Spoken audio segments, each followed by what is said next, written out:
situation of a lot of moisture or dampness.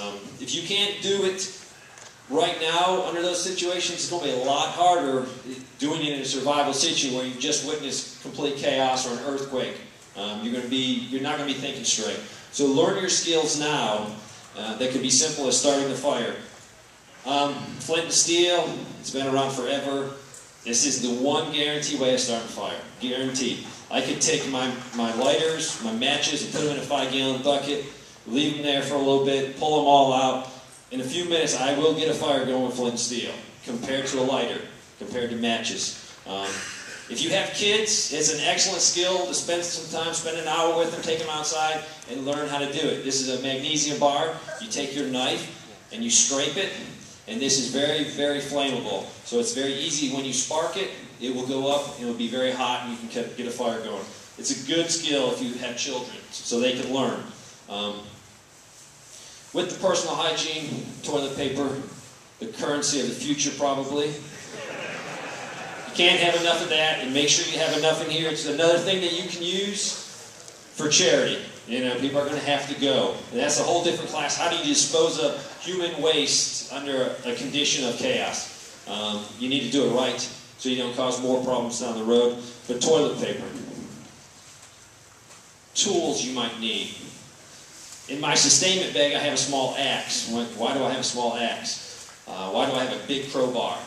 Earthquake happens, door jams, windows are not going to work like they normally do. So I might need to enter my neighbor's house and see if I can help them.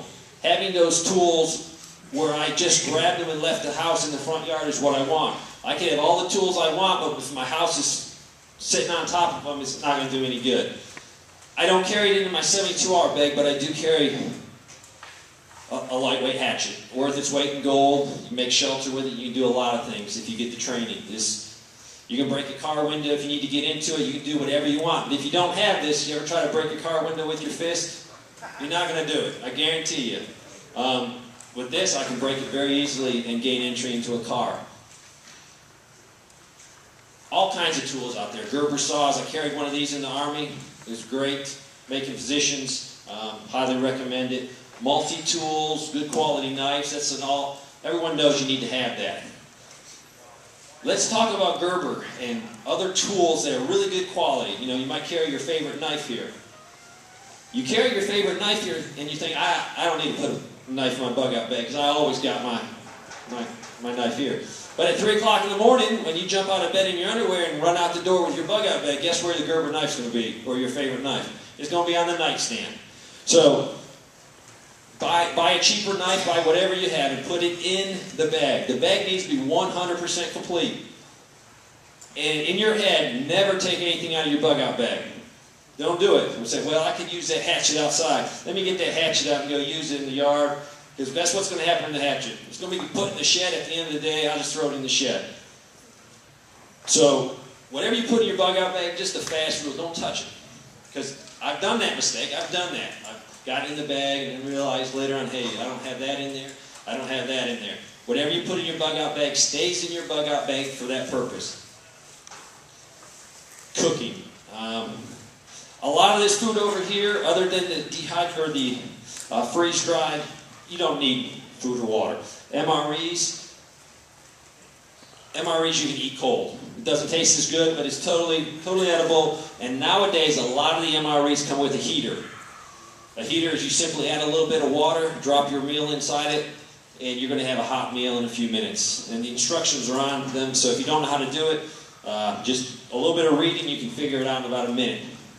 But let's say we want to have something hot. Let's say we have some MREs, but we don't have heaters. You take your MRE meal, you drop it in your canteen cup. Don't open your meal itself, okay?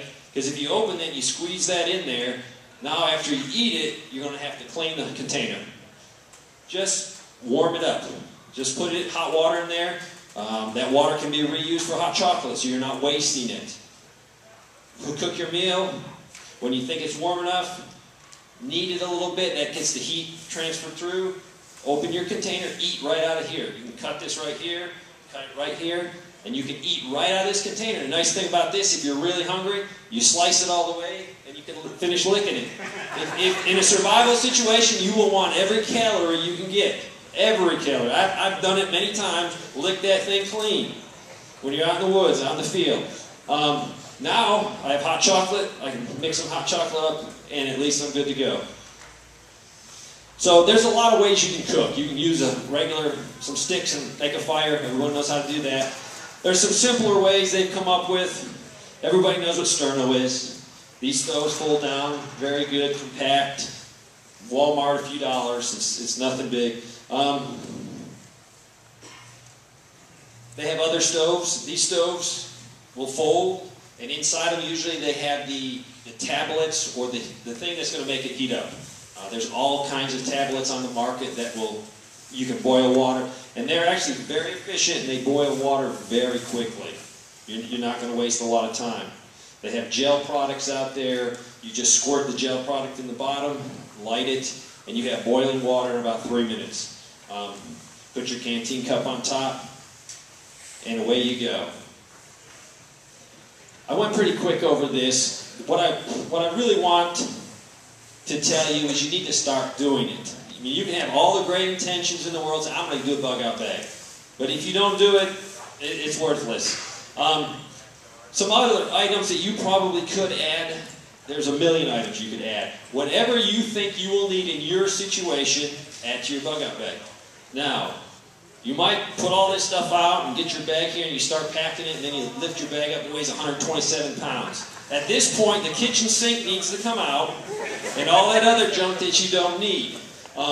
So pack according to your ability to carry. Also in this bug out bag, they say to put important documents. I would put a copy of all your important documents in the bug out bag. I wouldn't put your original. That needs to be in a safe deposit box or a safe or somewhere more secure. But definitely copy everything you want, because your house might not be there. So copy insurance papers, everything, and put in your bug out bag. Photos. You might say, well, yes, I'm definitely going to take photos because those are photos that I've had for 50 years and I can't replace them. Take those type of photos, but take a photo of every family member, a clear face shot. Because if a situation happens, you could come up to me and say, have you seen my wife? I'm like, I don't know your wife. I don't know. And then you're going to describe her. I don't know, man. But if he comes up to me with a picture of his wife, have you seen this lady? Oh, yeah, I just bumped into her, gave her a thing of water about a mile back. Guess what? He knows where to start looking. It might seem trivial, but in real disasters, that's the only way to find people. Make sure you have a photo of all your family members, a good photo. There's a lot of things you can add. I would like to say, if you have a pet, you probably can't put your pet in a carrier and carry that out, but you can put a leash in your bag. You can put a leash on top of your bug out bag. Because if you have a dog, and all kinds of things happening in your world, and you try to get out of the house with your dog, that dog might decide, hey, there's a fire over there, I'm scared, I'm taking off. And guess what? You're trying to run with your bug out bag to get your dog. Get an extra leash at the dollar store, that way you can snap it on your dog and walk out the front door. Same with the cat. Make sure you think about your pets. People say, I have kids.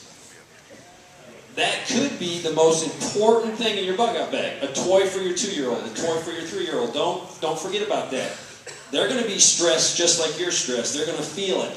So if they have a toy that you have an extra one and you can give it to them, that might comfort them. So don't forget about your kids. Your kids are old enough to carry their own bug out bag. It might be a size like this. They have food, water, and a few things they know how to use. So don't forget your kid saying, oh, he's only 7 years old. I guarantee if you give a 7-year-old kid a bug out bag, first of all, he's going to feel important because, hey, guess what? Dad gave me a bug out bag. Secondly, if you do get separated, you will have some peace of mind knowing that 7-year-old at least can open this up, drink some water, and eat some nuts. So don't forget your kids. Pretty much this is done. I just want to stress, I've talked to a lot of people and they say, yeah, I need a bug out bag. I need a bug out bag, I need a bug out bag. But they don't have one because they're not willing to make the time. You could put a bug out bag together for $20. And then as you go, expand it, make it better. If you're into camping, you know what you need. If you've ever gone camping out in the woods for 3 days, you know exactly what you're going to need. Just to stress, make a bug out bag. Thank you.